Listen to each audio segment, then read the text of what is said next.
Good morning students. आज हम पढ़ेंगे एनिमल सेल के बारे में। ये जो डायग्राम आपको दिख रही है वो है एनिमल सेल की। अब इसकी लेबलिंग जो है एक एक चीज़ इसकी देख लेते हैं और ये कैसे बनी है, कैसे बनाई है, क्या एनिमल सेल के या हमारे जो बॉडी के सेल हैं उनके क्या कैरेक्टरिस्टिक फीचर होते हैं। फिर आपको बनाने में आसानी हो जाएगी, याद रखने में भी आपको आसानी हो जाएगी। ठीक है, तो सबसे पहले देखो हम प्लांट सेल और एनिमल सेल के कंपैरिजन में पढ़ते हैं। पिछले वीडियो में हमने पढ़ा था प्लांट सेल के बारे में। अब वहाँ पे मैंने बताया था आपको कि जो प्लांट सेल होते हैं उनमें सेल वॉल होती है और सेल मेम्ब्रेन या आप इसको बोल लो प्लाज्मा मेम्ब्रेन जो है प्रेजेंट होती है। लेकिन जब हम बात करेंगे एनिमल सेल की तो उसमें सिर्फ प्लाज्मा मेम्ब्रेन प्रेजेंट होती है और सेल वॉल इसमें एब्सेंट होती है। तो देखो ये जो ब्लू कलर की बनाई है ये सारी क्या है, प्लाज्मा मेम्ब्रेन।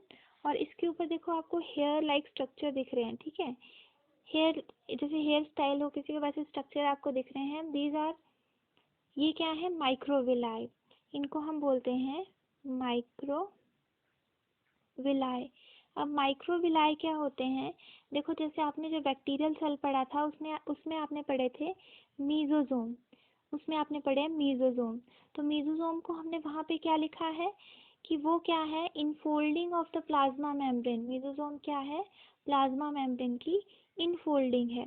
तो यहाँ पे भी वही काम है, माइक्रोविलाई भी क्या है, ये प्लाज्मा मेम्ब्रेन की इनफोल्डिंग है। और ये क्या करते हैं, ये सरफेस सेल के सरफेस एरिया को बढ़ा देते हैं। जैसे मीजोजोम सेल के सेल के सरफेस एरिया को बढ़ा देते हैं, वैसे ही जो माइक्रोविलाई हैं यूकैरियोटिक सेल के अंदर, एनिमल सेल के अंदर, वो इसके सरफेस एरिया को बढ़ा देते हैं। अब देखो अगला हम कैरेक्टरिस्टिक फीचर देखते हैं।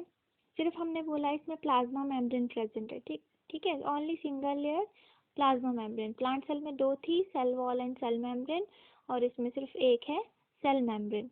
अब देखो इसका जो न्यूक्लियस है वो है सेंटर में। ठीक है, प्लांट सेल अगर आपको याद होगा तो उसका आपने एक सेंटर में वैक्यूल बनाया था बड़ा सा, और न्यूक्लियस जो है वो साइड में शिफ्ट हो गया था। लेकिन प्लांट एनिमल सेल के अंदर ऐसा नहीं है। देखो सेल ऑर्गेनेलिस वही हैं, इनके नाम भी वही हैं सारे, लेकिन वो कहाँ प्रेजेंट हैं, किस पोजीशन के ऊपर प्रेजेंट है, कम है ज़्यादा है, वो इसमें थोड़ा सा डिफरेंस है। तो न्यूक्लियस इसका सेंटर में प्रेजेंट है। और ये देखो ये सारी न्यूक्लियस की लेबलिंग है, दैट इज न्यूक्लियोलस। इसके अंदर ये जो आपको ये दिख रहा है गोल गोल सा स्ट्रक्चर, दैट इज न्यूक्लियोलस है। ये थ्रेड लाइक स्ट्रक्चर आपको जो दिख रहे हैं क्रोमैटिन फाइबर्स हैं। इसके बाहर की जो मेम्ब्रेन है इसको हम बोलते हैं न्यूक्लियस की मेम्ब्रेन जो होगी वो न्यूक्लियर मेम्ब्रेन होगी। जैसे सेल की जो मेम्ब्रेन है सेल मेम्ब्रेन है ना, वैसे ही न्यूक्लियस की मेम्ब्रेन जो है वो न्यूक्लियर मेम्ब्रेन होगी। अब जो इसमें जो जहाँ पे न्यूक्लियर मेम्ब्रेन एब्सेंट है, जहाँ पे छेद प्रेजेंट है इसमें, उनको हम बोलेंगे न्यूक्लियर पोर, और ये सारे के सारे स्ट्रक्चर को हम बोलेंगे न्यूक्लियस। अब देखो यहाँ से राइज होता है एंडोप्लाज्मिक रेटिकुलम। ये भी एंडोप्लाज्मिक रेटिकुलम है, लेकिन दो तरह के हैं। एक जिसके ऊपर ये जो आपको वीडेड स्ट्रक्चर दिख रहे हैं, ठीक है, ये ब्लू कलर के वीडेड स्ट्रक्चर दिख रहे हैं, ये है राइबोसोम्स। जिसके ऊपर राइबोसोम प्रेजेंट होंगे उसको हम बोलेंगे रफ एंडोप्लाज्मिक रेटिकुलम। ये देखो रफ एंडोप्लाज्मिक रेटिकुलम। और जिसके ऊपर राइबोसोम प्रेजेंट नहीं होंगे उसको हम बोलेंगे स्मूथ एंडोप्लाज्मिक रेटिकुलम। देखो जैसा इसका नाम है वैसा इसका स्ट्रक्चर भी है। अब देखो इसमें माइटोकॉन्ड्रिया होंगे। ठीक है, जैसे प्लांट सेल में थे, प्लांट सेल में क्या करते थे, एनर्जी देते थे। एनिमल सेल के केस में भी ये एनर्जी देंगे। गोल्गी बॉडी है, वही लेवलिंग वही है, डायग्राम भी वही है। देखो अब इसमें फ़र्क ये है कि गोल्गी बॉडी और उसकी गोल्गी बॉडी में, जो प्लांट सेल में जो गोल्गी बॉडी है उसको हमने एक और नाम भी दिया है, उसको नाम दिया है डिक्टोजोम। ठीक है, उसको डिक्टोजोम भी बोलते हैं, लेकिन एनिमल सेल के केस में इसको सिर्फ गोल्गी बॉडी बोलते हैं। और दूसरी चीज़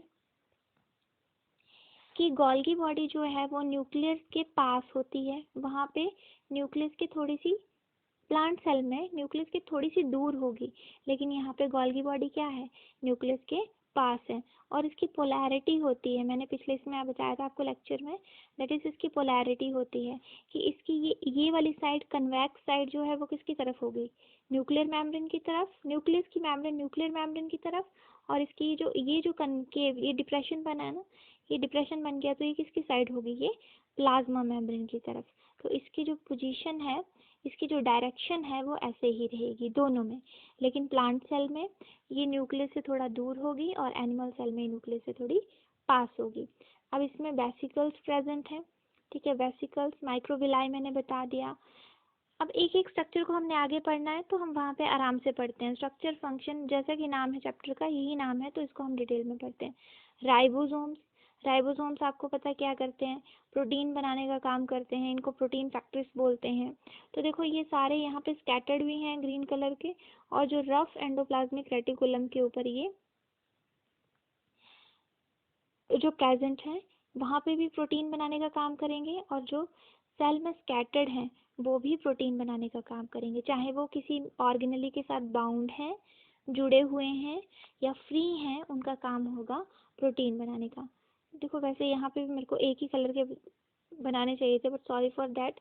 तो आप समझ लेना, जो राइबोसोम है या स्कैटर्ड भी हो सकते हैं या बाउंड भी हो सकते हैं। और बाउंड किसके साथ होंगे, एंडोप्लाज्मिक रेटिकुलम के साथ। जब ये एंडोप्लाज्मिक रेटिकुलम के साथ बाउंड होंगे इनको हम बोलेंगे रफ एंडोप्लाज्मिक रेटिकुलम। अब जो नहीं होंगे, फ्री होगी जैसे ये है, तो इसको हम बोलेंगे स्मूथ एंडोप्लाज्मिक रेटिकुलम।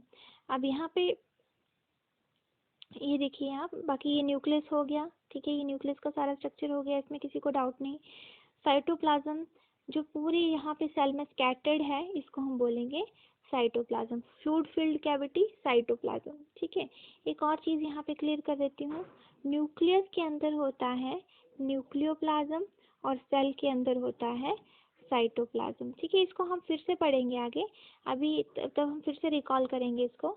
तो अभी मैं इतना बता देती हूँ कि न्यूक्लियस के अंदर न्यूक्लियोप्लाज्म होता है और सेल के अंदर साइटोप्लाज्म होता है। अब देखिए लाइसोसोम, जिनको हम सुसाइडल बैग्स भी बोलते हैं, आत्मघाती थैलियाँ, पिछले प्लांट सेल में पढ़ा था, वो इसमें थोड़ी होंगी नंबर में, और सॉरी प्लांट सेल में थोड़ी होंगी नंबर में, और एनिमल सेल में ये ज़्यादा हो सकती हैं डिपेंडिंग ऑन द सेल। जैसे मैंने आपको पहले बताया था, जो सेल जैसा काम करेगा, ज़्यादा एनर्जी प्रोड्यूस करेगा तो ज़्यादा माइटोकॉन्ड्रिया होंगे, और कम एनर्जी प्रोड्यूस करेगा तो उसमें कम माइटोकॉन्ड्रिया होंगे। लेकिन ये सारी सेल ऑर्गेनेलिज जो हैं वो हर सेल में, हर एक कोशिका में ये प्रेजेंट रहेगी, ठीक है।